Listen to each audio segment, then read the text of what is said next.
ஓம் ஸ்ரீ சாய்நாதாய நமக. சாய் சச்சரித்திரா அத்தியாயம் 4. ஷீரடிக்கு சாய்பாபாவின் முதல் விஜயம். ஞானிகளின் வருகை. ஷீரடி ஒரு புண்ணிய தீர்த்தம். சாய்பாபாவின் தோற்றம். கௌலிபுவாவின் கருத்து. விட்டலின் பிரசன்னம். ஷீர்சாகரின் கதை. பிரயாகையில் தாஸ்கனுவின் குழியல். சாய்பாபாவின் அயோனி ஜென்மமும் அவரின் முதல் ஷீரடி விஜயமும். 3 சத்திரங்கள். முந்தைய அத்தியாயத்தில் சாய் சச்சரித்திரத்தை எழுத தூண்டிய சூழ்நிலைகளை விவரித்தேன். இப்போது ஷீரடிக்கு சாய்பாபாவின் முதல் விஜயம் பற்றி கூறுகிறேன். ஞானிகளின் வருகை. கீதையில் கண்ணபிரான் கூறுகிறார், தர்மம் அழிந்து அதர்மம் தலையெடுக்கும் போதெல்லாம் நானே என்னை அவதரித்துக் கொள்கிறேன். நல்லோரை காத்து தீயோரை அழிக்க யுகந்தோறும் அவதரிக்கின்றேன்.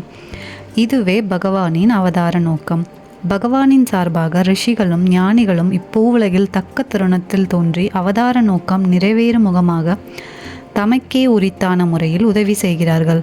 உதாரணமாக, இருமுறை பிறப்பவர், அதாவது பிராமணர்கள், சத்திரியர்கள், வைசியர்கள் தங்கள் கடமைகளை புறக்கணிக்கும் போது, மேற்குலத்தவரின் உரிமைகளை தவறான முறையில் பறிக்க சூத்திரர்கள் முயலும் போதும், ஆன்மஞான போதகர்கள் மதிக்கப்படாமல் அவமதிக்கப்படும் போதும், தன்னைத்தான் மெத்த படித்தவன் என்றோ எண்ணும் போது தடுக்கப்பட்ட ஆகராதிகளையும் போதை தரும் குடிப்பொருட்களையும் ஜனங்கள் உட்கொள்ளும் பொழுதும், மதமென்னும் போர்வையினுள் மக்கள் தகாத காரியங்களை செய்யும் போதும், பல்வேறு இனத்து மக்கள் தங்களுக்குள் சண்டையிட்டு கொள்ளும் போதும், மறையவர்கள் சந்தியாவந்தனம் மற்றும் தங்கள் மத பழக்க வழக்கங்களை செய்ய தவறும் போதும், யோகிகள் தியானத்தை புறக்கணிக்கும் போதும், மனைவி மக்கள் செல்வமே தங்கள் கருத்துக்குரிய ஒன்றே என்று மக்கள் கருத தலைப்பட்டு முக்தி எனும் உண்மை நெறியினின்றி வழி தவறி போகும் பொழுதும் ஞானிகள் தோன்றவே செய்கிறார்கள். தங்கள் மொழி செயல் வழிகளால் காரியங்களை நெறிப்படுத்துகிறார்கள். அவர்கள் கலங்கரை விளக்கையொப்ப சேவை செய்து நமக்கு மெய்நெறியை காண்பிக்கிறார்கள். இவ்வாறாக பல ஞானிகள் நிவ்ருதி, ஞானதேவ், முக்தாபாய், நாமதேவ், கோரா, கோனாயி, ஏகநாத், துகாராம், நரஹரி, நர்சிபாயி, சஜகசாயி, சவதா, ராமதாஸ் மற்றும் பலர் பற்பல காலங்களில் மக்களுக்கு மெய்நெறியை காண்பிக்க தோன்றவே செய்தனர்.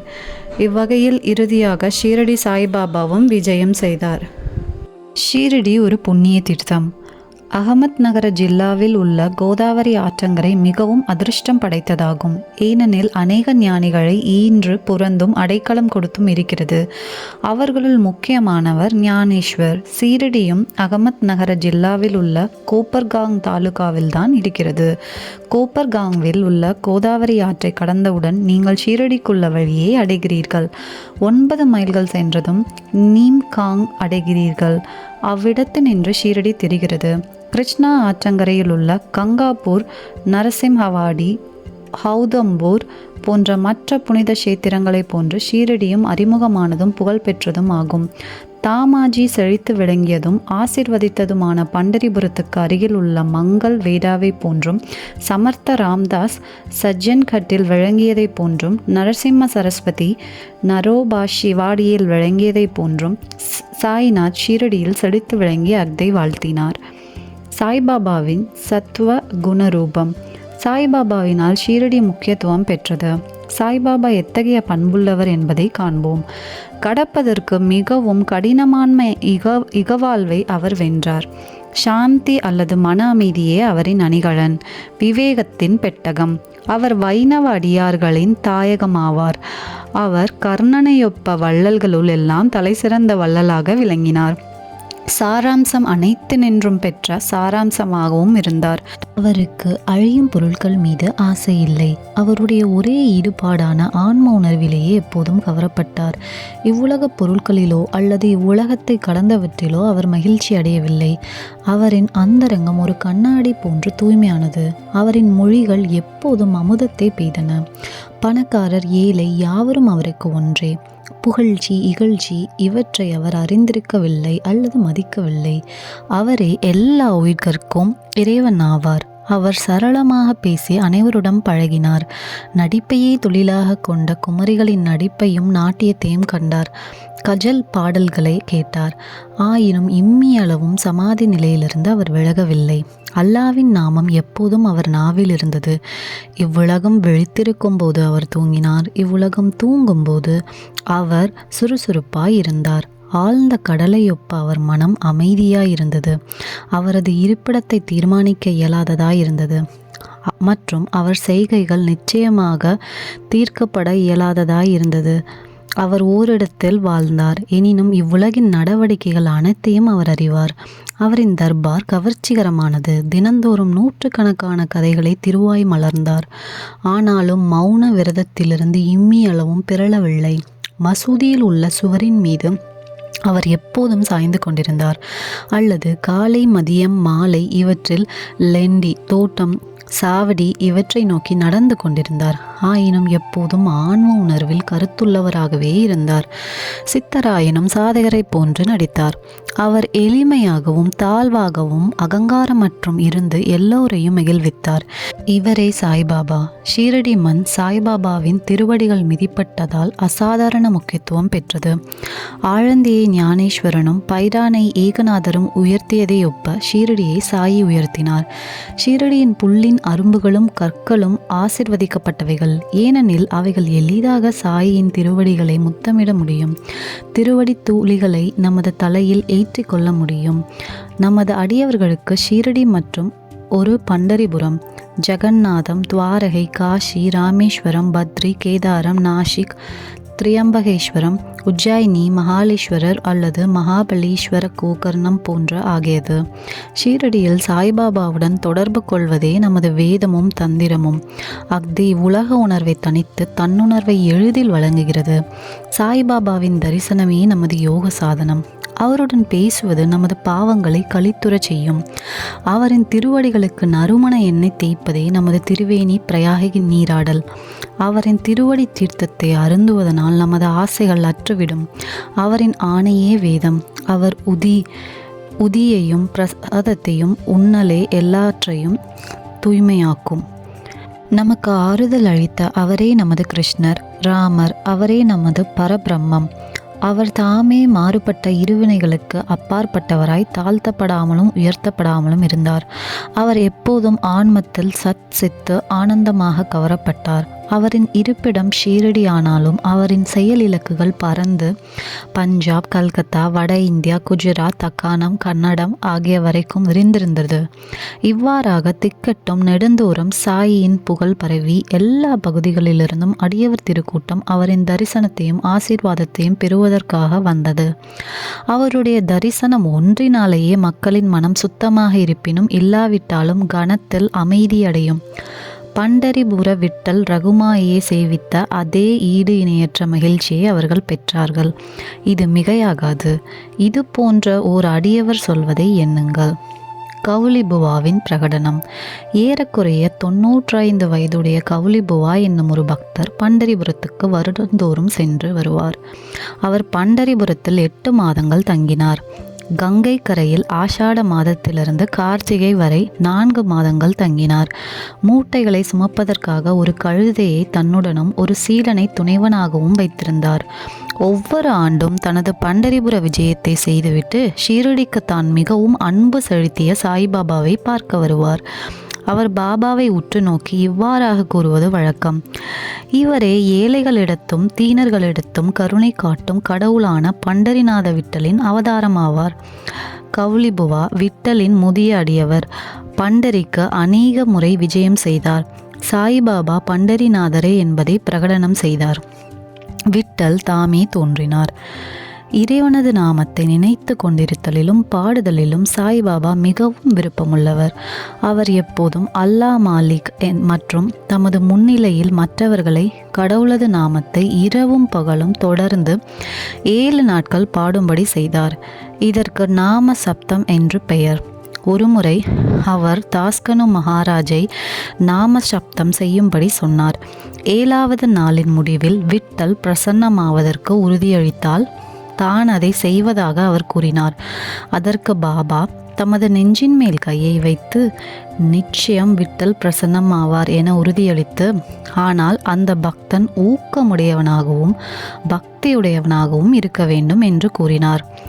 டாகூர்நாத்தின் ரங்கபுரி, விட்டலின் பண்டரி, ரன்சோடின் துவாரகை எல்லாம் இங்கே ஷீரடியில் இருக்கின்றன. துவாரகையை பார்க்க எவரும் வெகு தூரம் செல்ல வேண்டியதில்லை. இவ்வாறாக அன்பாலும் பக்தியாலும் பக்தன் பொங்கி கொண்டிருக்கும் போதுதான் விட்டல் தாமே இங்கு பிரசன்னமாவார். சப்தம் பூர்த்தியானதும் விட்டல் கீழ்கண்ட விதமாக பிரசன்னமாகவே செய்தார். வழக்கம் போல குளித்து முடித்த பின் காகா சாஹிப் தீக்ஷித் தியானத்தில் அமர்ந்திருந்தார். அவர் ஒரு காட்சியில் விட்டலை கண்டார். மத்தியானம் பாபாவின் தரிசனத்திற்காக சென்றபோது பாபா ஐயமர அவரை நோக்கி, விட்டல் பாடில் வந்தாரா? நீர் அவரை கண்டீரா? அவர் விளையாட்டு பிள்ளை போன்றவர். அவரை உறுதியாக பற்றி கொள்ளும். இல்லாவிடில் நீர் சிறிதே கவனக்குறைவாக இருப்பினும் தப்பித்து விடுவார் என கூறினார். இது காலையில் நிகழ்ந்தது. மத்தியானம் மற்றொரு விட்டல் தரிசனம். வெளியிலிருந்து ஒரு ஹாக்கர் 25 அல்லது 30 விட்டோபா படங்களை விற்று கொண்டு வந்தான். காகா சாஹிப்பின் காட்சியில் தோன்றிய உருவத்துடன் அப்புடம் ஒத்து இருந்தது. இதை கண்டதும் பாபாவின் மொழிகளை நினைவு கூர்ந்தும் காகா சாஹிப் தீக்ஷித் ஆச்சரியப்பட்டு மகிழ்ச்சியுற்றார். ஒரு படத்தை வாங்கி தனது பூஜை அறையில் வழிபாட்டுக்காக வைத்தார். பகவந்த் ராவ் ஷீர்சாகரின் கதை. பகவந்த் ராவ் ஷீர்சாகரின் கதை பாபா விட்டல் வழிபாட்டில் எவ்வளவு ஆர்வம் உள்ளவராக இருந்தார் என்பதை எடுத்து காட்டுகிறது.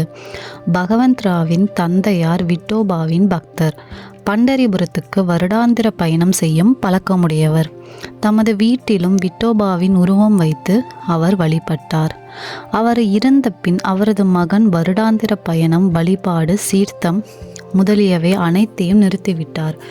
பகவந்த் ராவ் ஷீரடிக்கு வந்தபோது பாபா அவரது தந்தையை நினைவு கூர்ந்து கூறியதாவது: அவரது தந்தை எனது சிநேகிதன், எனவே நான் அவரை இங்கு இழுத்தேன். அவர் நெய்வேத்தியம் படைக்கவே இல்லை. ஆதலால் அவர் விட்டலையும் என்னையும் பட்டினி போட்டார். எனவே அவரை நான் இங்கு கொணர்ந்தேன். அவருடன் வாதாடி வழிபாடு செய்ய வைப்பேன். தாஸ்கனுவின் பிரயாகை குளியல். கங்கையும் யமுனையும் சந்திக்கும் இடத்தில் உள்ள பிரயாகை என்னும் புண்ணிய நதியில் ஸ்நானம் செய்வது மிகவும் பாக்கியமானது என்று இந்துக்கள் நினைக்கிறார்கள். ஆயிரக்கணக்கான யாத்ரீகர்கள் குறிப்பிட்ட காலங்களில் புண்ணிய ஸ்நானத்திற்காக அவ்விடம் செல்கிறார்கள். ஒருமுறை தாஸ்கனு தான் ஸ்நானம் செய்வதற்காக பிரயாகை போக வேண்டும் என்று நினைத்தார். பாபாவிடம் அங்ஙனமே செய்வதற்கு அனுமதி வேண்டி வந்தார். பாபா அவருக்கு பதில் சொல்லியதாவது: அவ்வளவு தூரம் போக வேண்டிய அவசியமில்லை. நமது பிரயாகை இங்கேயே இருக்கிறது. என்னை நம்பு என்றார். அப்போது ஆச்சரியத்திலும் ஆச்சரியம். தாஸ்கனு தனது தலையை பாபாவின் அடிகளில் வைத்ததும் கங்கை, யமுனை ஆறுகளின் புனித நீர் பாபாவின் 2 கட்டை விரல்களிலிருந்து ஒழுங்காக வெளிப்பட்டது. இவ்வாச்சரியத்தை கண்ணுற்ற தாஸ்கனு அன்பு, ஆழ்ந்த மரியாதை உணர்ச்சியால் பெரிதும் கவரப்பட்டார். அவர் கண்கள் நீரால் நிறைந்தன. அந்தரங்கத்தில் அவர் உணர்ச்சியால் உந்தப்பட்டார். அவருடைய பேச்சு பாபாவின் புகழையும் அவரின் லீலைகளையும் குறிப்பிடும் கவிதையாக பொங்கி வெளிப்பட்டது. சாய்பாபாவின் அயோனி ஜென்மமும் அவரின் முதல் ஷீரடி விஜயமும். சாய்பாபாவின் பெற்றோர், பிறந்த இடம் இவற்றை பற்றி ஒருவருக்கும் தெரியாது. பல விசாரணைகள் செய்யப்பட்டன. பாபாவிடமும் மற்றவர்களிடமும் பல கேள்விகள் கேட்கப்பட்டன. ஆனால் திருப்தியான பதிலோ செய்திகளோ இதுவரை கிடைக்கவில்லை. வழக்கத்தில் இவைகளை பற்றி நமக்கு ஒன்றும் தெரியாது. சாதாரண மனிதர்களையொப்ப நாமதேவர், கபீர் முதலியோர் பிறக்கவில்லை. அவர் சிசுக்களாக முத்துக்களின் தாயினிடத்தில் காணப்பட்டார்கள். நாமதேவ் கோனாயியால் பீமராதி ஆற்றிலும், கபீர் தமால் என்பவரால் பாகீரதி ஆற்றிலும் கண்டெடுக்கப்பட்டார்கள். சாய்பாபாவின் விஷயமும் அதையொத்ததாகும். பக்தர்களுக்காக ஒரு வேப்ப மரத்தடியில் 16 வயது இளைஞனாக தாமே முதலில் தோன்றினார். அப்போது பிரம்ம ஞானத்தால் நிரம்பியவராக காணப்பட்டார். கனவிலும் இவ்வுலக பொருட்களின் ஆசை அவருக்கு இல்லை. மாயையை அவர் உதைத்து தள்ளினார். முக்தி அவர் தம் காலடியில் பணி செய்தது. ஷீரடியை சேர்ந்தவரும் நானா சோப்தாரின் தாயாருமாகிய ஒரு பாட்டி அவரை கீழ்கண்ட விதமாக வர்ணிக்கிறார். அழகும் சுறுசுறுப்பும் மிகுந்த சுந்தரமும் உடைய இவ்விளைஞன் முதலில் வேப்ப மரத்தின் அடியில் ஆசனத்தில் அமர்ந்திருந்தவாறு காணப்பட்டார். அக்கிராமத்து மக்கள் இத்தகைய இளம் வயது உடையவன் வெப்பத்தையோ குளிரையோ பொருட்படுத்தாது அத்தகைய கடின பயிற்சி பழகுவதை கண்ணுற்ற ஆச்சரியத்தால் தாக்கப்பட்டனர். பகலில் ஒருவருடனும் பழகுவதில்லை, இரவில் ஒருவருக்கும் அஞ்சுவதில்லை. இவ்விளைஞன் எங்கிருந்து வந்தான் என்று மக்கள் ஆச்சரியப்பட்டு கேட்டுக்கொண்டனர். ஒரு சாதாரண கவனிப்பே அவன் மீது எல்லோரும் அன்பு கொள்ளும் அளவிற்கு அவனுடைய உருவாம்சங்கள் எல்லாம் அத்தகைய சுந்தரம் பொருந்தியதாக இருந்தது. அவன் ஒருவர் வீட்டிற்கும் செல்வதில்லை, எப்போதும் வேப்ப மரத்தடியிலேயே உட்கார்ந்திருந்தான். வெளி தோற்றத்திற்கு இளைஞனாக காணப்பட்டான். ஆயினும் அவன் செய்கைகள் அவன் உண்மையிலேயே ஒரு பரமாத்மா என்பதை வெளியிட்டன. அவன் வேண்டுதல் வேண்டாமையின்மையின் பருப்பொருளாகவும் அனைவருக்கும் ஓர் மர்மமாகவும் இருந்தான். ஒரு நாள் கண்டோபா கடவுள் ஒரு அடியவனிடம் சாமி பிடித்தது.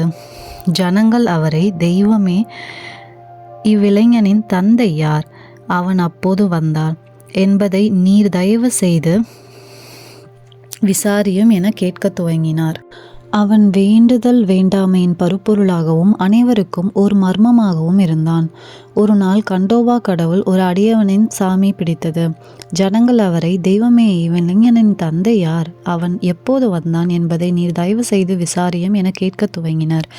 கண்டோபா அவர்களை ஒரு மண்வெட்டி கொணரச் சொல்லி ஒரு குறிப்பிட்ட இடத்தை தோண்ட சொன்னார். அங்ஙனமே தோண்டப்பட்ட போது செங்கற்கள் காணப்பட்டன. அதற்கடியில் சமதள கல் ஒன்றும் இருந்தது. இந்த கல் அப்புறப்படுத்தப்பட்டதும் ஒரு நிலைக்கதவு தெரிந்தது. அதில் 4 விளக்குகள் எரிந்து கொண்டிருந்தன. அது ஒரு நிலவறைக்கு அழைத்து சென்றது. அதில் பசுமுக உருவத்தில் ஜெபம் செய்யும் பைகள், மரப்பலகைகள், ஜெபமாலைகள் முதலியவை காணப்பட்டன. கண்டோபா கடவுள் கூறியதாவது: இவ்விளைஞன் இங்கு 12 ஆண்டுகளாக பயிற்சி செய்தான். பிறகு ஜனங்கள் இவ்விளைஞனிடம் இதை பற்றி கேட்க துவங்கினர். அவன் அவர்களை திசை திருப்பி அது தன்னுடைய குருவின் இடம் என்றும் அவருடைய புனிதமான வதன் என்றும் அதை நன்றாக பாதுகாக்கும்படியும் வேண்டிக் கொண்டான். ஜனங்கள் அப்போது கதவை முன்பிருந்தபடியே மூடிவிட்டனர். அரச மரமும் அத்தி மரமும் புனிதமாய் இருப்பது போல் பாபா வேப்ப மரத்தையும் அதே அளவில் புனிதமாக கருதி அதையே பெரிதும் விரும்பினார். மகால் சாபதியும் மற்ற அடியவர்களும் இவ்விடத்தை பாபாவின் குருநாதனர் சமாதியடைந்த இடமாக கருதி சாஷ்டாங்க சரணம் செய்தனர். 3 வாடாக்கள். வேப்ப மரம் இருக்கும் இடமும் அதை சுற்றியுள்ள இடமும் திரு ஹரி விநாயக் சாடே அவர்களால் வாங்கப்பட்டு சாடேயின் வாடா என்ற பெயரில் ஒரு பெரும் கட்டிடமும் எழுதப்பட்டது. அங்கு திரண்ட புனித யாத்ரீகர்களுக்கு அது ஒன்றே தங்குமிடமாயிருந்தது. ஒரு மேடை வேப்ப மரத்தை சுற்றி கட்டப்பட்டது. தங்கும் இடமும் படிக்கட்டுகளுடன் அமைக்கப்பட்டது. படிக்கட்டுகளின் அடியில் ஒரு இருப்பிடம் இருக்கிறது. பக்தர்கள் அம்மேடையில் வடக்கு நோக்கி அமர்கிறார்கள். வியாழன் வெள்ளிக்கிழமை மாலை நேரங்களில் அங்கு வாசனை பொருட்கள் எரிப்பவர்கள் கடவுள் கிருபையால் மகிழ்ச்சியுடன் இருப்பர். இந்த வாடா பழமையானது, உதிர்ந்து கொட்டும் தன்மையுடையதாகவும் பழுது பார்க்க வேண்டியதாகவும் இருந்தது. தற்போது தேவையுள்ள பழுது பார்க்க வேண்டியவைகள், சேர்க்க வேண்டியவைகள், மாறுபாடுகள் எல்லாம் சமஸ்தானத்தால் செய்யப்பட்டன. சில ஆண்டுகளுக்கு பின் தீக்ஷித் என்ற பம்பாய் வக்கீல் இங்கிலாந்து சென்றிருந்தார். அவர் நேரிட்ட ஒரு விபத்தில் தனது காலை முறித்து கொண்டார். இக்காயம் எந்த விதத்தில் குணப்படும் வழியை காணவில்லை. நானா சாஹேப் சந்தோர்கர் சாய்பாபாவிடம் முயற்சிக்கும்படி அறிவுறுத்தினார். எனவே அவர் 1909 சாய்பாபாவை கண்டு தனது கால் ஊனத்தை விட தனது மன ஊனத்தை குணமாக்கும்படி வேண்டிக் கொண்டார். சாய்பாபாவின் தரிசனத்தால் மகிழ்ச்சியுற்று ஷீரடியிலேயே தங்கி விட முடிவு செய்தார். எனவே தனக்காகவும் அடியவர்களுக்காகவும் ஒரு வாடாவை எழுப்பினார். டிசம்பர் 10ஆம் தேதி 1910 இக்கட்டிடத்திற்கு அஸ்திவாரம் இடப்பட்டது. இந்த நாளில் மற்ற 2 முக்கிய சம்பவங்கள் நிகழ்ந்தன. திரு தாதா சாஹேப் காபர்டே தனது வீடு திரும்புவதற்கு அனுமதி அளிக்கப்பட்டார். சாவடியில் இரவு ஆரத்தி தொடங்கியது. இந்த வாடா கட்டி முடிக்கப்பட்டு 1911 ஸ்ரீ ராமநவமி தினத்தில் உரிய மரியாதைகளுடனும் சம்பிரதாயங்களுடனும் பிரவேசம் செய்யப்பட்டது. நாக்பூரை சேர்ந்த புகழ்பெற்ற லட்சாதிபதியான திரு புட்டி அவர்களால் மற்றொரு வாடா அல்லது அரண்மனை மாளிகையும் எழுப்பப்பட்டது. ஏராளமாக பணம் இக்கட்டிடத்திற்கு செலவிடப்பட்டது. ஏனெனில் சாய்பாபாவின் உடல் இவ்விடத்தில்தான் அடக்கம் செய்யப்பட்டு இருக்கிறது. இது தற்போது சமாதி மந்திர் என வழங்கப்படுகிறது. இவ்விடத்தில் முன்னர் பாபா தண்ணீர் விட்டு கவனித்து வந்த ஒரு தோட்டம் இருந்தது. முன்னர் ஒன்றுமே இல்லாத இடத்தில் 3 வாதாக்கள் எழும்பின. இவை எல்லாவற்றிலும் ஆரம்ப காலத்தில் அனைவருக்கும் ஷாடேவின் வாடாவே நிரம்ப பயன்பட்டது. பாமன் தாத்யாவின் உதவியுடன் சாய்பாபா கவனித்த தோட்டத்தின் கதை சாய்பாபா ஷீரடியில் தற்காலிகமாக இல்லாதிருந்து சாந்த்பாடிலின் கல்யாண ஊர்வலத்துடன் மீண்டும் வருகை, தேவிதாஸ், ஜானகிதாஸ், கங்காகீர் இவர்களின் புழக்கம், முஹித்தின் தாம்போலியுடன் பாபாவின் மல்யுத்த போட்டி, மசூதியில் இருப்பிடம், திரு டெய்ங்லே மற்ற அடியவர்களின் அன்பு மற்ற விஷயங்களும் அடுத்த அத்தியாயத்தில் விவரிக்கப்படும்.